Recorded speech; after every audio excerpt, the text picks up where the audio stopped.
One assumption I feel like we've been making a little bit so far in the conversation is that students already have, some sense of what they might want to do.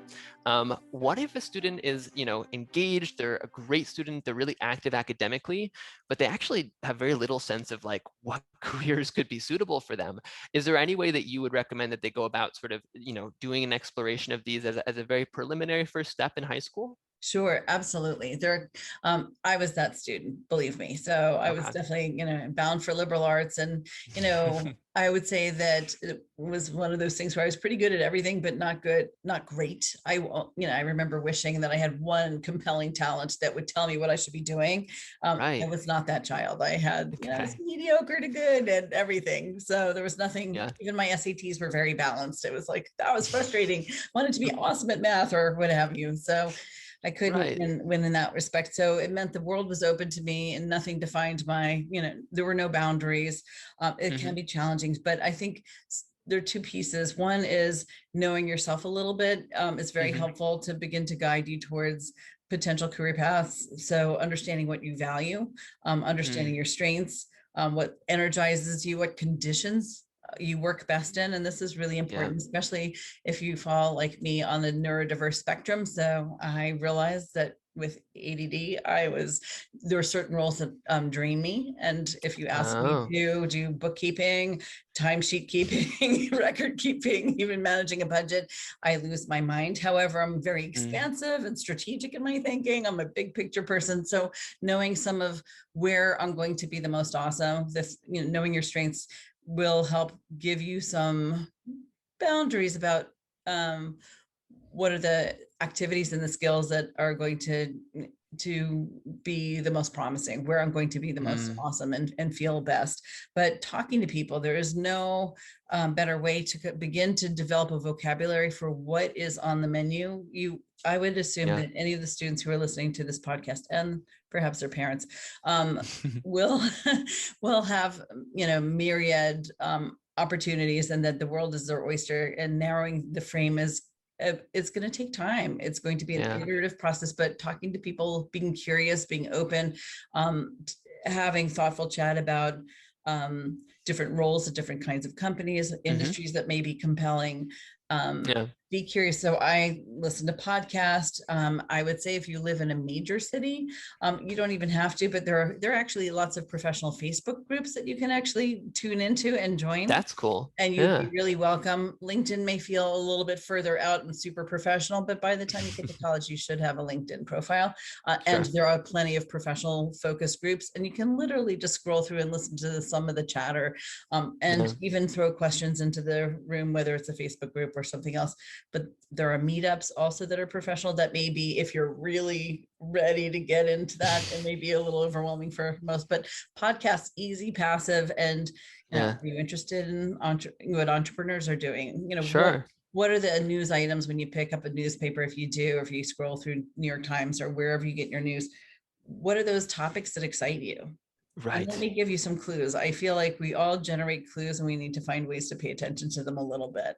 So, Absolutely. what do you Yeah. like to read about or listen to? Right. And Right. The young person who's fascinated by the, book criticism and the literary review, might also be fascinated by the machine learning, algorithms that are being produced, but they might also have a different, kind of direction. And I yeah. think that that's so cool what you're talking about, just scrolling, reading, sort of osmosing as much as you can, Mhm. and then naturally letting it come out. What has stuck with you? What are you still thinking about a few days later? I think that's so Exactly. cool.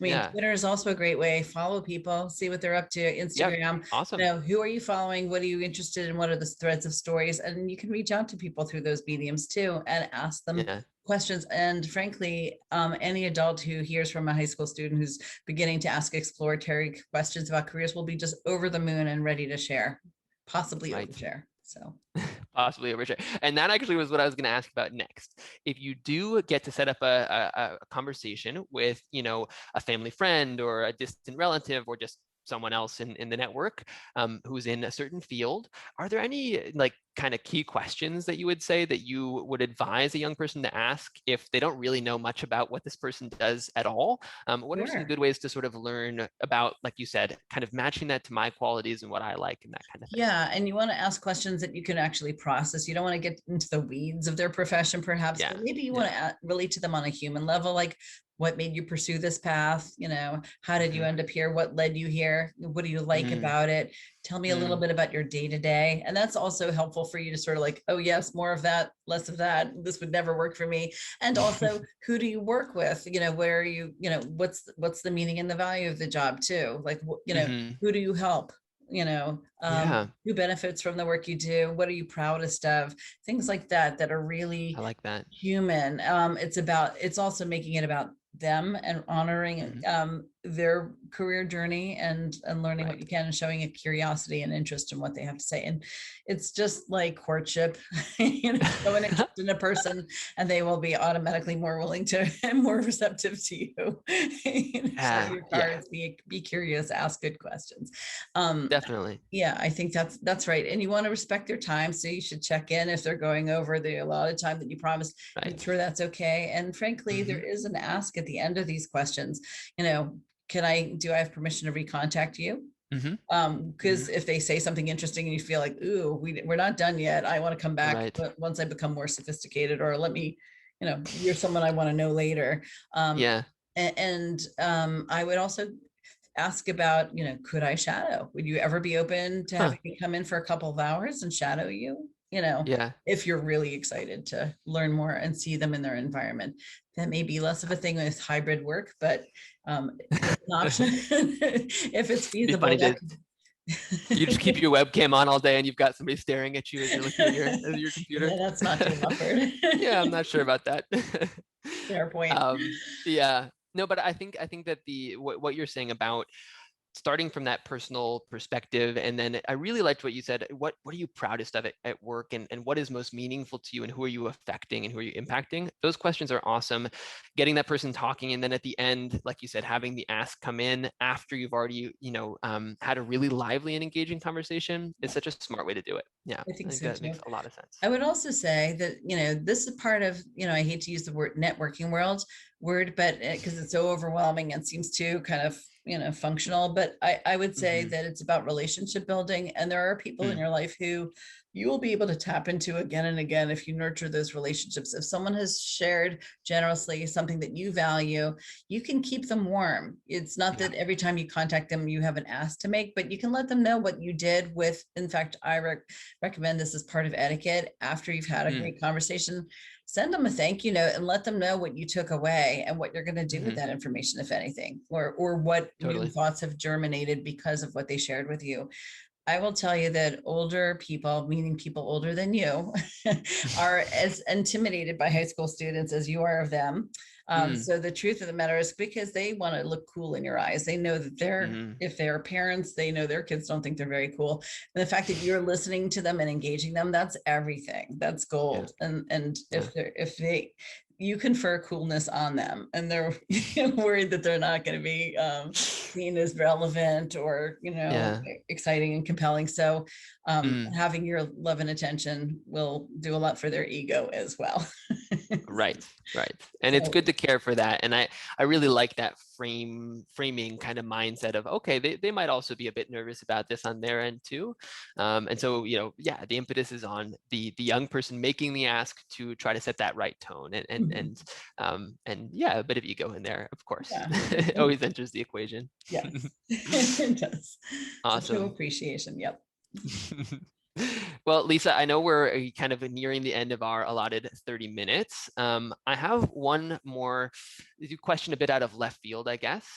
So I'm going to throw it at you and see what you do with it. Great. Um, I'm ready. I I have heard on this kind of lifelong alignment, career success, something meaningful to you that you are doing your life's work. On this front, there's been a lot of talk, kind of historically of, do what you're passionate about, do what you love to do. Mm? And then recently, there's also a school of thought of actually do what you're good at, do what you're good at, and eventually you're going to feel passionate about it. right? And it's this kind of like chicken and egg thing of like, does the passion come first or does the skill come first, right? And the talent come first. And of course, there's no real, nicely neat answer here, but I'm very curious to hear your perspective. Like, what do you think when you've worked with a bunch of young people, when it comes to the idea of starting with passion and getting to skill, or starting with skill and getting to passion, where do you fall on that kind of philosophy? Well, it's a good question. I actually think that we tend to be enamored by things that we're good at. Life Hmm. sort of, there is a sort of life sorting hat. When you discover that Mm-hmm. it's very rare that someone persists at something that they're terrible at. And, Yeah, right? Sort of this is true. Yeah. we try not to spend our time against things that are like, a lost cause. Right. There's Right. things that I'm never going to be. An opera Mm-hmm. singer is probably one of them. I sing on key, but vocal quality pretty poor, and that's not something I aspire to. So I settled that pretty early on. We tend to gravitate to those things for which we have some natural talent and are Mm-hmm. willing to work hard at to become better, I would say. Okay. But not all Yeah. of us have this singular passion. I think that's the joy of having multiple talents, at different levels. And there are things that we haven't yet discovered. Mm-hmm. Some things don't even register as things to be passionate about until you actually Right. are doing them. So I don't love the follow your passion, even though that's a really romantic idea. I think know that life is long and that it's Mm-hmm. not linear, that you're going to Yeah. have, I liken it to sort of what startup culture does. You build a Mm-hmm. product and it's not perfect. And you put it out in the world and you get feedback and you continue to chip away and refine, refine, refine. And sometimes you pivot altogether because external forces, life, what the economy, will allow, things like that will get in the way, or, you have different priorities that shift as you move through different stages of your life. So what Yeah. worked for you as a 18 to 25-year-old is not going to work for you when you're 25 to 30. So, honoring the fact that you're going to grow and change constantly, Mm-hmm. and paying attention to those things that Matt, it's good to check in with yourself to say, what do I value now? What energizes me now? Those things are going to change, and what will the world, how can I support myself and my art or my passion? Yeah. And they're, it's highly dynamic, so it's not an either or. And some Got it. things you will become passionate about just over time because you now know about them and you now have the skill to be really awesome at Mm-hmm. them and stand out. So Yeah. Yeah, I like everything you're saying about evolution. It really resonates with me. And the idea of a passion also being the same as like a skill or a talent. yeah. When I was in high school, I feel very similar to you. I didn't have that one thing that I was so gifted at and kind of could compete at and get awards and medals and everything like that. But I have discovered passion slowly over time, even though it's less tangible. And of course, my passion has to do with working with people and mentorship and that kind of thing. So that is a hard thing to learn that you're passionate about when you're 16 or 17, and you have to give yourself some time as well, right? To make those pivots, like you said, right? Absolutely. Um, yeah, I really, really like that. I'm willing to bet Anything? that there were probably some through lines for you about caring about people that started very early, but maybe the way it Mm, manifested was different. So right.